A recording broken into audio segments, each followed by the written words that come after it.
Okay, here we go. All right, so let's look at the calendar.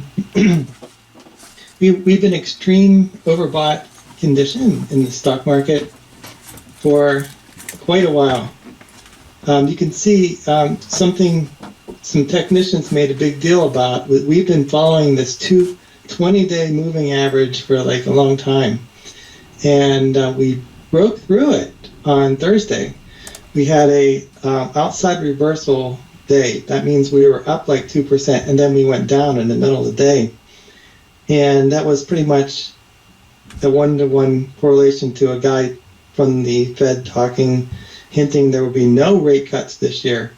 So we know now that whenever there's any kind of indication that there isn't going to be rate cuts, or they're going to be less than normal or later than expected, the market's really on the edge about that.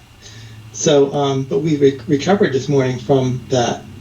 So we do know that this one-to-one correlation to interest rates is continuing. So that's just something to keep in mind.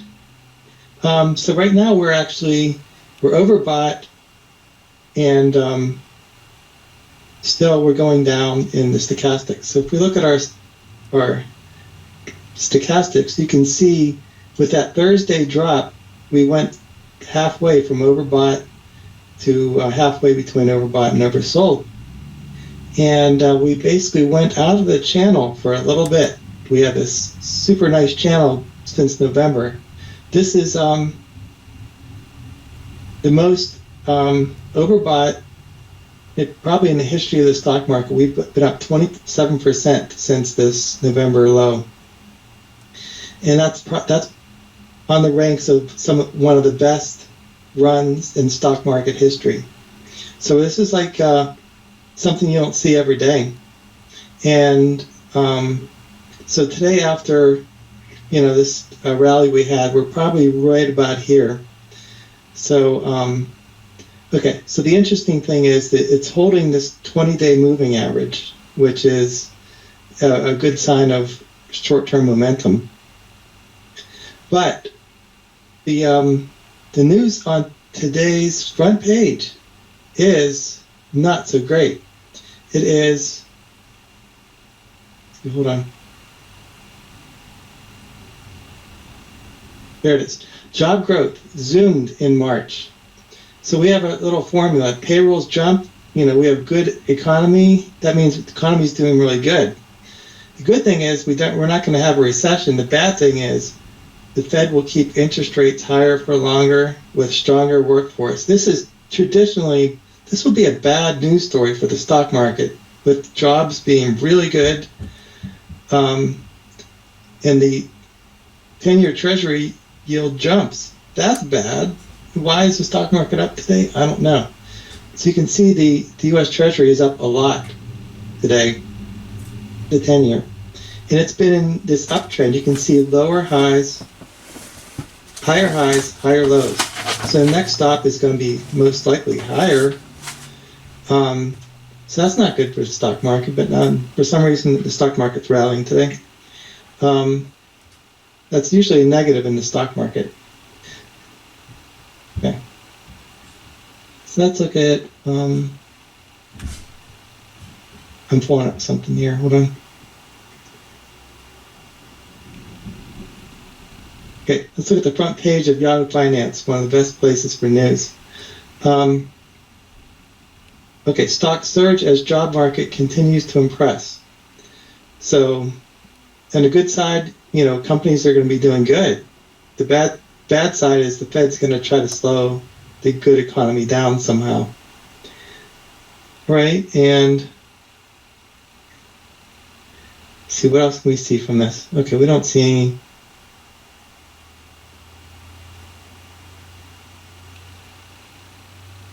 Okay, we don't see anything good on that. Okay, let's look at the market movers for today. Stocks going up and down. The ones going up, we have a good portion of the top gainers, AI companies. We have Amazon, we have ServiceNow, which actually has an AI component to it. AMD, we have NVIDIA going up today also. In energy companies. So oil has been going up. It's been one of the best performing sectors this year. And maybe it's in relation to a combination of two things. Oil could be doing good because of this summer traveling season. People are traveling more, and as people consume oil more, price goes up. And that always happens around summertime. So the price of oil usually goes up around summer. About decliners, Enphase. Oh, this is such a volatile stock. So Enphase is a rooftop solar energy play. Paramount Global, they're just waiting for someone to buy them out, and it's might be falling apart. Lamb Wesson Holdings, they're one of the largest, they're probably the largest French fry maker in the country. We went over that like a couple months ago. International papers, they're going down. Tesla is going down 1.5%. Hershey. Maybe Hershey's going down because of high input costs. The price of cocoa is going ballistic. Maybe that's why it's going down. Let's look at the NASDAQ.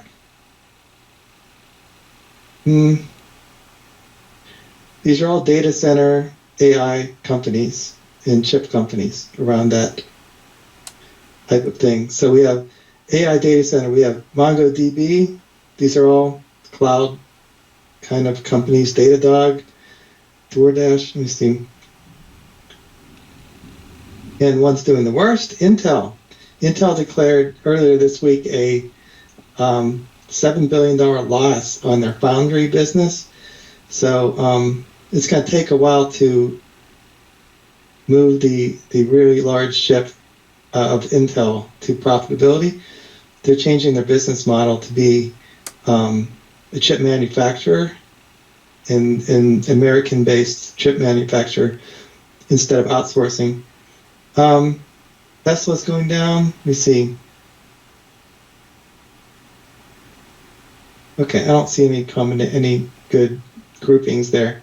Let's look at sectors that are going up and down. So we know from, let me see. Let's look at the pre-market information. It tells us a lot of information about major things in major commodities, pricing of treasuries and everything. This will give us a good idea of what sectors will be going up and down. Okay, so you can see oil is going up a lot. So it's up like 7% in the last week or two. So it's up another 1%. So we expect oil companies, energy companies to be doing good. Anything involving gold is going to be doing good. It seems like commodities in general are doing good, and that's probably because of the dollar and because of fear, people trying to get some kind of way to protect themselves against the U.S. dollar, and it seems like we're spending more money in America than we can, and we're racking up a lot of debt. And a lot of times commodities go up whenever there's problems with treasuries. Let's look at the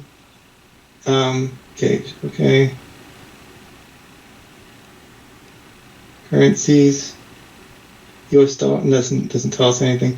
Okay, but this is the biggest thing on this list. The treasuries are going up, and a lot of times the stock market goes down whenever the treasuries go up. So I'm surprised the stock market's going up today. Let's look at the sector ETFs. The ones we know from the 10-year is going up. This is a lot, 0.06. So it's going up in this trajectory. We expect the sectors to follow that. So oil, we know oil went up 1% today. So anything oil related is going to be doing good. Gold everything gold is doing good. The price of gold and the gold GLD is going up. So I'm thinking more and more about putting a certain percent of my money in the gold GLD. There's a lot of smart investors that have a position in gold to protect themselves against the United States in their spending. All right, so let me see what else is happening here. Semiconductors are doing good. That's what we saw in the top 10. Anything material oriented like gold and steel and copper, those are all doing good. And home builders are doing good today too. It's kind of the opposite of what we expect. If the interest rates for the 10-year is going down, we'd expect ETFs for home builders to be up. What else is happening here?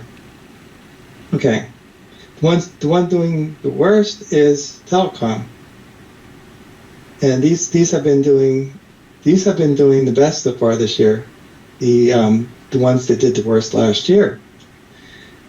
So it's the best or worst day again.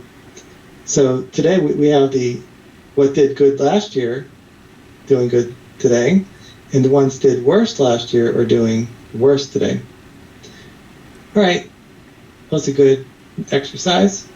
Let's go back to our talking points. All right, so big picture right now is we have a little bit of fear going into the stock market, and we're overbought still, so we have a little bit of a while to go before we're oversold. And we can have all kinds of things that could cause the market to be oversold. One of the biggest problems right now is we have the price of oil going up, and that affects inflation.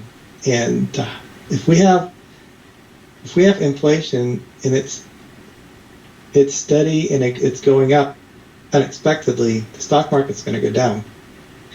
And there's like Mideast tensions, and there's a lot of demand in around the world for oil, so that's all causing inflation to possibly go up. And if that happens, the stock market's going to go down. But we do have right around here, April 15th through the end of the month, we have earnings coming out again, and that is a lot of times that's the way for the stock market to get back on track and to start going up again. So even though the stock market could be going down this week, we still have that to look forward to as a catalyst for the stock market. And we had the Fed meeting again. No, it's a holiday. The holiday in May. We always look forward to holidays. NVIDIA has their earnings on the 22nd, and Apple, Amazon, Google all have their earnings at the end of April. So what else do we have? The Fed is going to be meeting on May 1st.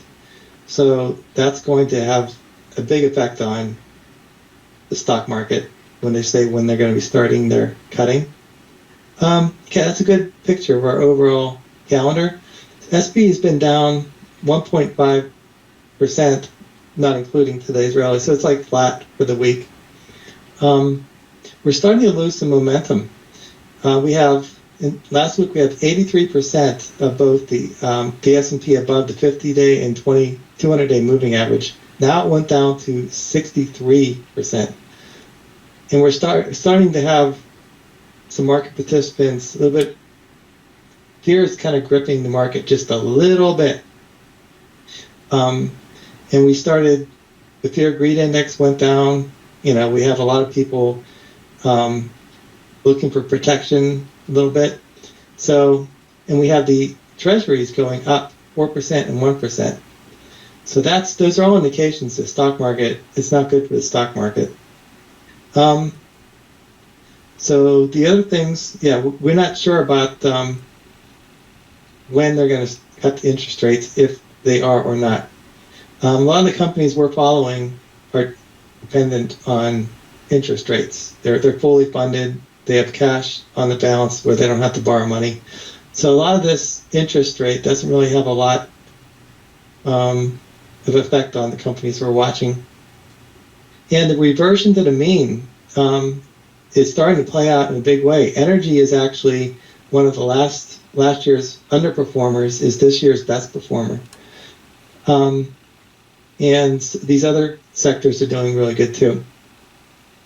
So we were still overvalued in all metrics for most of the stock market. All right. Right now we're in April. April is one of the best months of the year for the stock. It is basically the best month of the year, going back 20, 40, 50 years. So we expect a good month, primarily because earnings come out later on in the month. That usually helps the stock market. Then we're going to get into the summer doldrums. I mean, this is there's not a really good return starting in June. There's some people that say sell in May and go away. So I just look at it as, you're not going to get, there's not going to be much price momentum, or momentum indicators, aren't going to be 80% anymore. It's going to be like, it's going to be flat.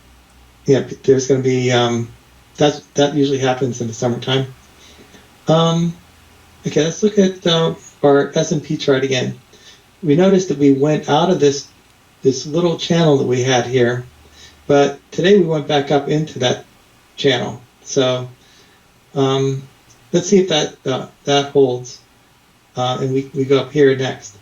We have this is the 50-day moving average, 100-day moving average, and 200-day moving average. So we're way over each of those moving averages. I showed you the 20-day moving average. We broke that, but it looks like we're back right around here in the channel now.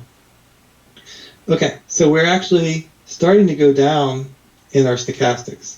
It's the best time to buy is whenever it gets down to here and everyone's selling, and we're not there yet.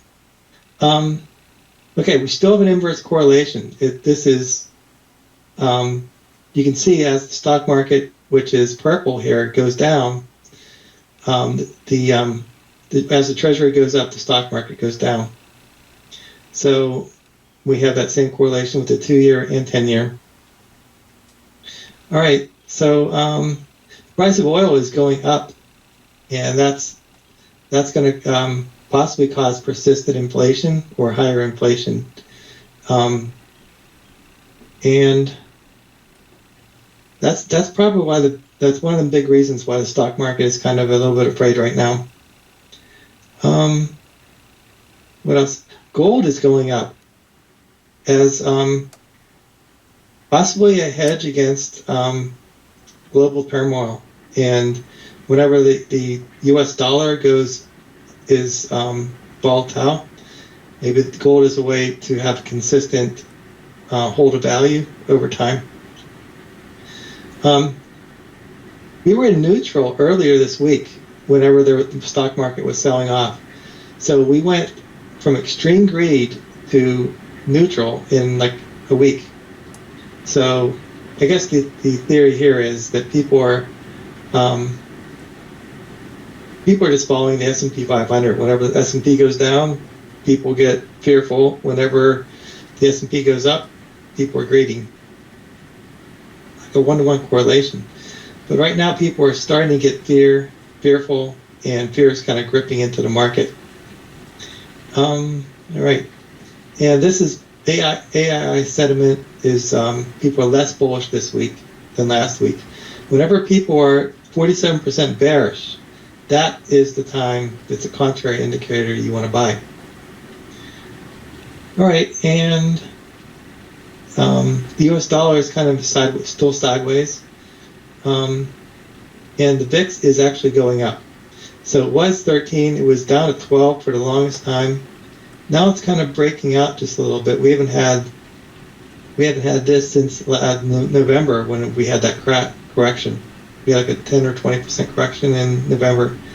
And we're starting to get people fearful and buying protection in the options world.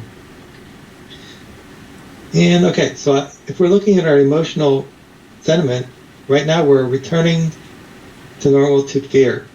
So we're kind of done with the super excited media attention greed phase, and now we're starting to get into a phase where we're in denial.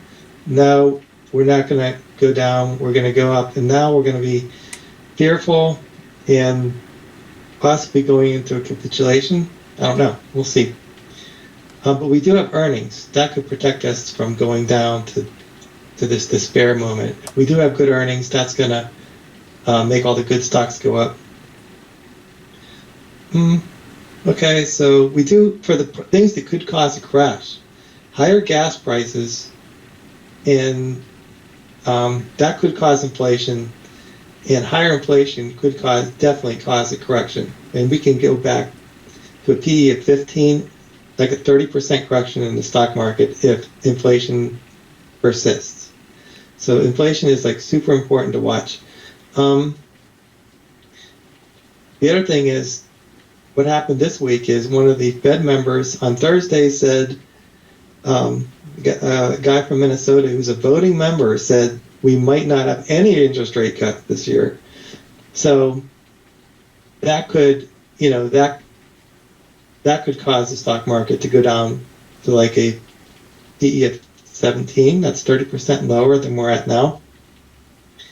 And if we have higher treasury rates, then it's going to be harder for the United States to pay for their debt, and people won't buy our debt anymore, and it could get into a big problem. That's why people are buying gold right now. So let's hope the United States can get a hold of this somehow, their debt situation. Meanwhile, it'd probably be a good idea to buy some gold. All right, so this goes back to our idea where right now we have 4%. Here's 4% yield in the 10-year, and people pay a certain amount for that, like 17 to 19% PE ratio. That's like a 20% correction from where we're at now. We have a 24 PE in the stock market in the S&P right now. So we're really expensive. And the forward 12-month PE ratio for the S&P is above the 5-year average and the 10-year average. He's saying the forward PE. The current PE is 24, but the forward PE is 20. So we have a while to go before we're back to normal in the stock market. The first to worst. We started this the first day of the year, and the ones doing the worst last year are actually doing the best this year now, where we have a reversal. Energy is actually the best performing sector this year, and we still have the tech companies the tech-related stocks doing good. But the worst from last year is the first this year. And we still have our themes of AI revolution they're powering the stocks in the QQQ and the XLC, and the weight loss drugs are powering the healthcare sector to go up more. And let's see what else is happening. Well, I didn't really okay, it looks like energy is doing the best. Okay. Let's look at we already looked at the sectors. The announced picks are doing really good. Amazon's up almost 19%. Meta's up 44% this year. And the XBI is starting to do good at 6.4%. All right, so it's next time Dan gives us a recommendation, we're going to look at it again, look at it more closely. So I put together some charts of interest. A lot of times whenever companies or sectors break their trend, it's a good point it's good to look at that just to make sure it doesn't get out of control. Right now we have the XLV is oversold, and that's the healthcare sector. it wasn't a super uptrend, and now it's basically kind of broken a little bit out of their long-term average. I mean, the long-term channel. Let's look at the gold is actually breaking out in a major way. It's overbought, but I guess with the U.S. dollar, I think that's allowing a lot of commodity prices to go up. And let's look at the QQQs. It broke out of this channel just a little bit, but it's holding at its 100-day moving average. Let's look at XLP. A lot of these sectors are like sector ETFs. They've been very consistent for a long time, and now they're breaking out just a little bit of that channel. Okay,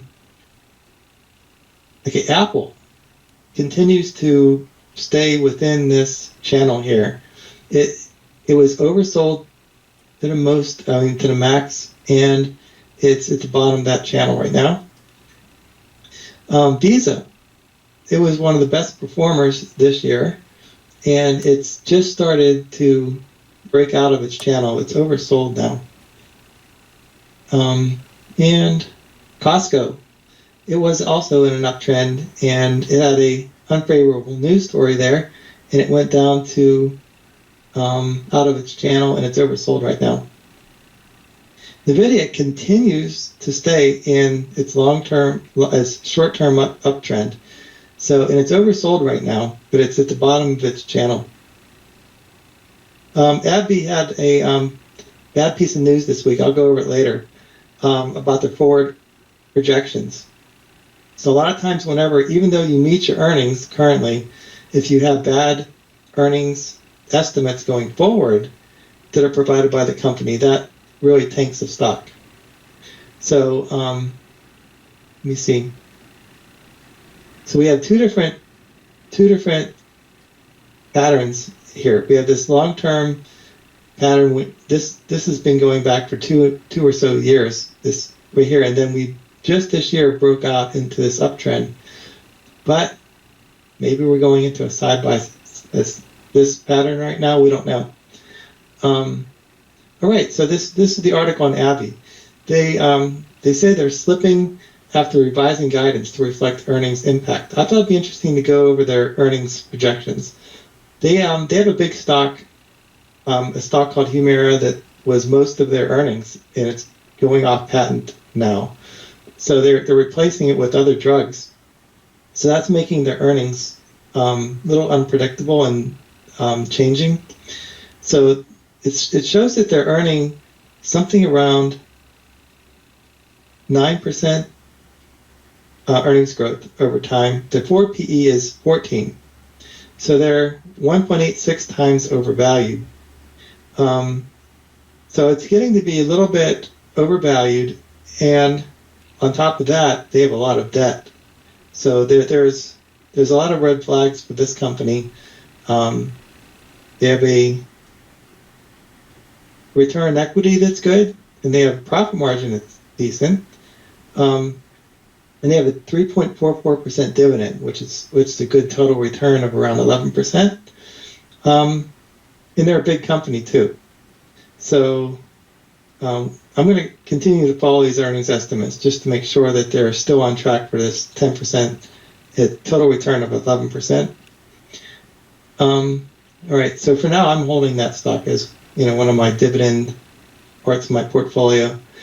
I follow people on Twitter, and every once in a while, a guy comes up with some interesting rules that they have. This guy has the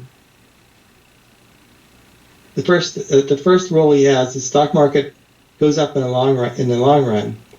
So the long-term trend is driven by inflation, population growth, consumption growth, index rebalancing, and productivity. So Warren Buffett says the United States economy is like a freight train. So it's constantly growing with as the population grows and people buy things in America. And America is like a super good place where people continuously buy things. In the short term, no one can predict where the market's going to go. We can only make probabilistic guesses based on the existing price. Okay, so I guess we can leave these lessons for another day. But you have to expect what his meaning, his themes are here. You got to expect corrections. The one we had on Thursday, we went down like 1 or 2%. That was like the first correction on Thursday that we've had of more than 2% for a long time. So you have to expect those kind of corrections, and with any correction, there's going to be buying opportunities. And so you also have to expect over 20%, corrections of over 20%. We are definitely due for a correction of 20 to 30%, and that's called a bear market. And that happens once every 5 years or so. So you got to be ready for that. And that's why I keep going over, we're overvalued by 30% now, so expect a correction. And if you buy something now, you can't get freaked out if it goes down 30%. You see. Okay, so this is what we follow. Invest in stocks and fundamentally great companies with wide economic moats, consistent growth in sales and earnings and cash flow, strong growth catalysts, and strong balance sheets. And that's kind of like the criteria that we follow to look for stocks. And you have to make sure you understand your stocks whenever you invest in them. So there's some really good rules that he has there. And so we're following those when we make our analysis.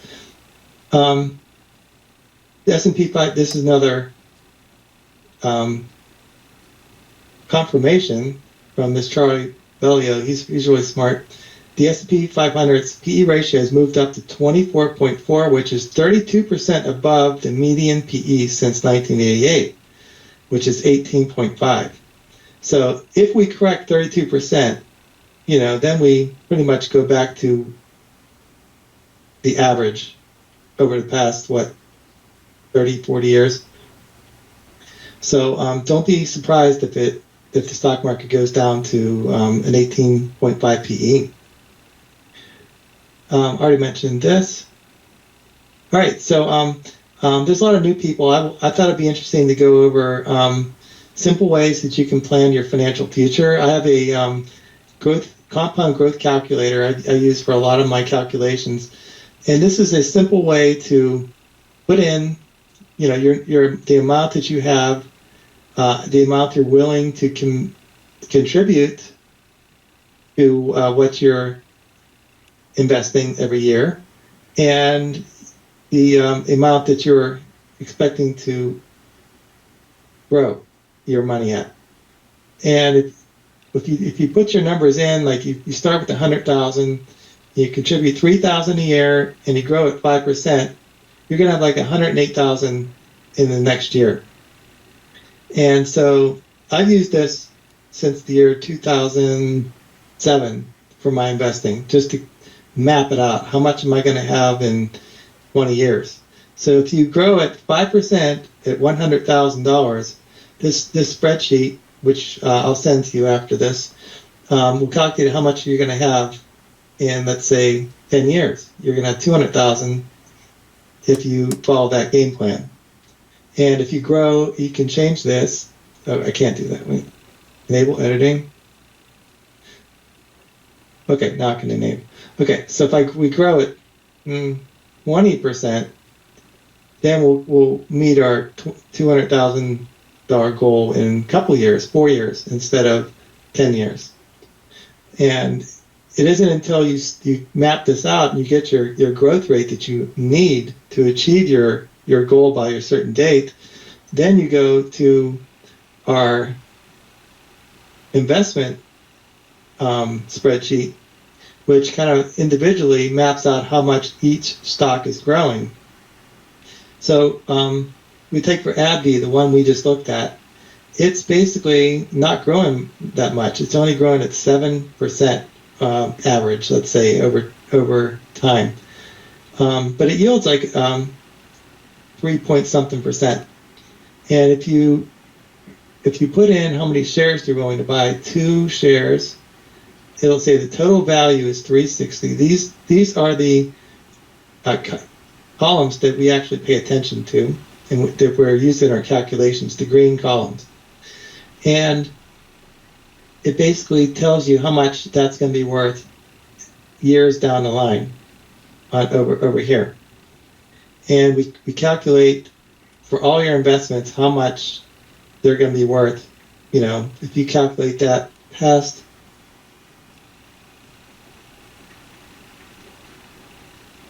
like 20 years down the line, that's how much money you'll have if you have your money in those stocks and all these growth rates are accurate, which we don't know.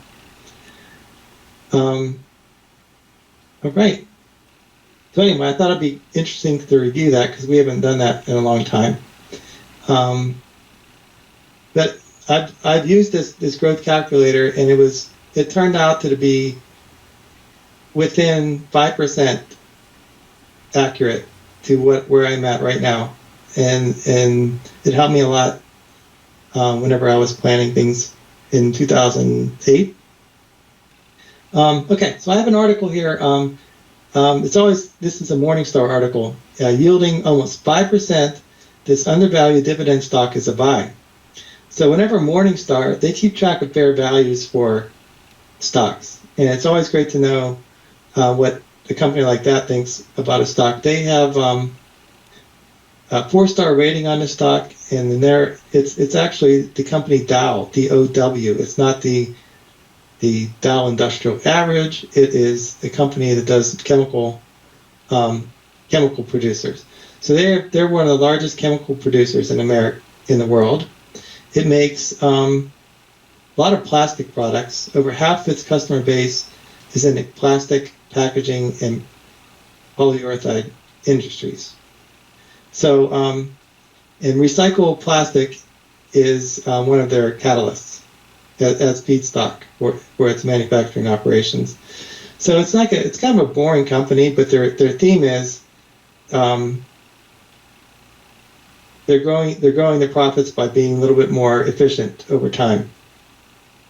So whenever a stock like this is like an industrial stock, and I mapped out where they're at right now, and they're kind of in an uptrend here. You can see that they're overbought, and they're right in the middle of their channel line. And they've been in a sideways pattern for a long time. They finally just broke out of that. So I looked at their earnings estimates over time to see if there's any. I was surprised to see that they're growing at 30%. That is just amazing for a large company like this.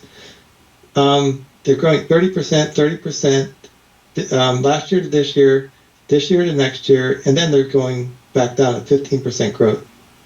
So a lot of times companies grow, their price appreciates right around their EPS growth rate, which over time seems to be around 15%. So if they're growing, this year they're growing around 25% if you average 15 and 30. And so that's like a 0.76 PEG ratio, and that's pretty inexpensive. And they pay a dividend too. So their PEG ratio, according to Yahoo Finance, is 0.81. So that kind of confirms our numbers that we came up with there.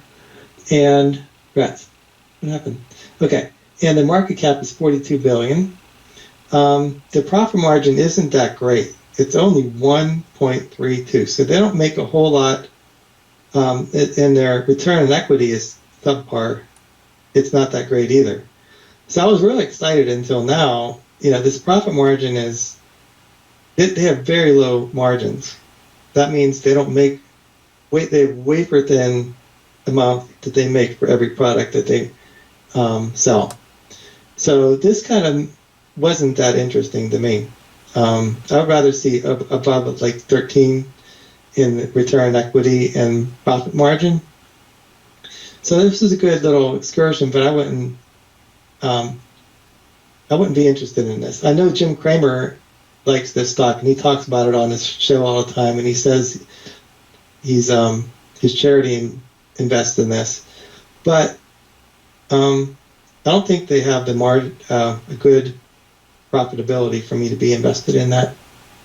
But they do pay a 5% dividend, which is probably really good, and that's consistent dividend. So if you want a dividend stock that is what happened here, the interesting thing about this is I think they had a spin-off. So they used to have, 3 times the earnings. Now they don't have as much earnings as they had before. So whenever you're looking at these earnings estimates, it's always good to figure out why they have a big drop in earnings like that. I think that spin-off makes sense. They don't make as much as they did before. So they might not be. So they're still adapting to being a company outside of having this other parts of it involved before the spin-off. Right. So these stocks. There's an article. These stocks lead a stealth Q1 value rally. So this is part of our worst to first, theme that we started in January. Stocks. These are stocks that we're following. Berkshire Hathaway, J.P. Morgan, ExxonMobil, AbbVie. They are outperforming growth stocks now. And there was another one on this list, AMAT, and Applied Materials, that they classified as a value stock that I thought would be interesting to look at. Applied Materials, they make semiconductor equipment. So they have a lot of the big semiconductor makers use materials that they get from AMAT. So they're right in the middle of the AI theme of investing now. That's why they're probably catching a bid right now. So let me see. So okay, so that was interesting. So it seems like the financials, the J.P. Morgan and Berkshire Hathaway are financials. ExxonMobil is oil and energy, and AbbVie is healthcare. So these are all kind of worst to first names. Let's look at AMAT, just to see what's going on there. This kind of mirrors, they did nothing until like November of last year, and then they took off with the AI theme where all the AI stocks are going up. They were kind of like flat, and that really kicked them into gear. But they're overbought right now, and they're at the top of their channel, so it's definitely not a good time to buy that one. Okay, let's look at AMAT's statistics, their earnings estimates. They're last year to this year, they were only scheduled to grow 3%, but perhaps with the AI themes now that are happening, and we have a lot of demand from semiconductor companies, they're growing at 14%. So they have a forward PE of 24, and they're growing around 13%. So that's a big ratio of around 2. So that's double expensive. So if you subtract, their fair value is probably around 104. So that's really expensive. I wouldn't be interested in that one. But you can see they have this is an example of a stock with very consistent earnings. And it's really hard to find companies that have, this straight line kind of going up. So that they're, but I wouldn't be interested in it because,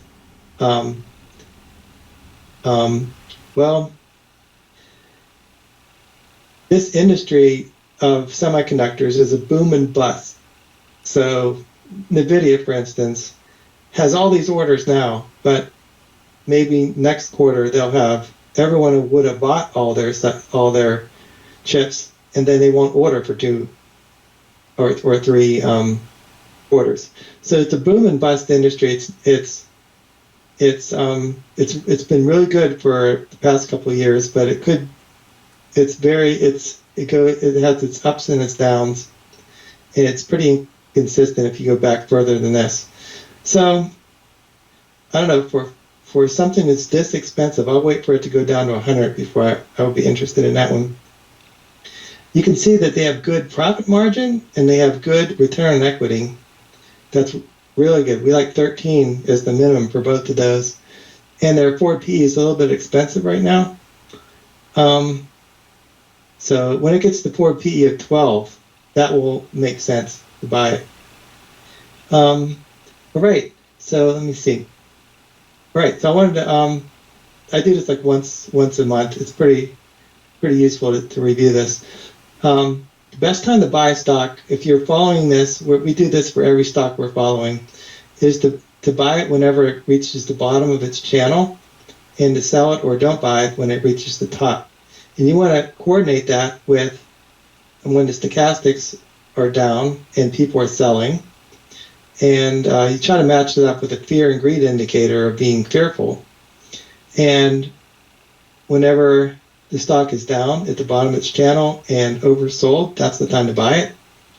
And you try to balance out your sectors that you invest in, and you buy a little bit at a time until you have a portfolio that's well diversified. And this is an example of my portfolio as I map out how much of every sector that I have. Right now, I'm pretty high tech exposure, but eventually I'm going to try to balance this out where this is maybe 10% and each of these other sectors are 10%.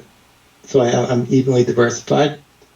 We look at our stock indexes now, our stochastics for all of our indexes, where we're kind of at an inflection point. You can see that a lot of these sectors are leaving their channel, which is, but they're being supported by their moving average. So we have a 100-day moving average on the QQQs, and there's a 20-day moving average on the SPY. And the defense is, this ETF is still in its channel, and the gold is starting this uptrend that's hyperbolic. It is doing really good. My guess is if there is some kind of problem with the treasuries where we have more inflation and we have the treasuries going up, this gold is going to continue to go up. Okay, XLY, it's still in its channel. It's the bottom of its channel, and it's becoming oversold right now. This is the consumer discretionary. XLB, this is materials. So when we saw oil and gold and all these commodities going up in the sectors today, that kind of matches this XLB, which is all those commodities, the materials. So it seems like that this has a lot to do with the U.S. dollar and the price of oil. Let's look at XLC. This is stocks like Facebook, Google, communication sector stocks, and that did excellent last year, and it's continuing to do good today now. It's overbought. XLD, this is the healthcare. We already went over that. Okay, it's XLI is the industrial. It's still in an uptrend, and it's overbought. XLT is breaking. It's kind of breaking out just a little bit of its channel, but it's being held up by its 100-day moving average right here. That's consumer staples, stocks like Procter and Gamble. Financial sector. This is one of the best performers this year, and it looks like it's still in its channel, and it's overbought, halfway between overbought and oversold. And did I say financial? Yeah, I did. Okay. And let's look at the XLU. This is the utility sector ETF, and it's in an uptrend. So you can see that this is a worst to first. It's been in a downtrend, and it broke that, and it's starting to go into an uptrend now. And a lot of these sectors are like a one-to-one. This is a one-to-one correlation to interest rates, it seems. As interest rates go up, this goes down, but now the interest rates are supposed to go down, so this is going to go up. XLRE, this is the real estate ETF. It started going up, from last November, but it looks like it could it could be going in a sideways pattern. And that's an interest rate, very sensitive sector too. XLE, this is one of the best performing sectors this year, the energy sector, and it's pretty correlated to the price of oil. And it's overbought, and when I say it's overbought, that's good for a stock. It has momentum, but it's dangerous because you're buying it as all the stocks around it are going up. But I think that's EWZ is missing. Uranium is in an uptrend, and it's still within its channel. And that is all I have time for today. But thank you very much for attending. If you have any things to talk about next time, let me know, and I'll cover it. And hope you have a good weekend, and I hope you enjoy the eclipse on Monday. Okay, bye, Greg. All right, see you next time.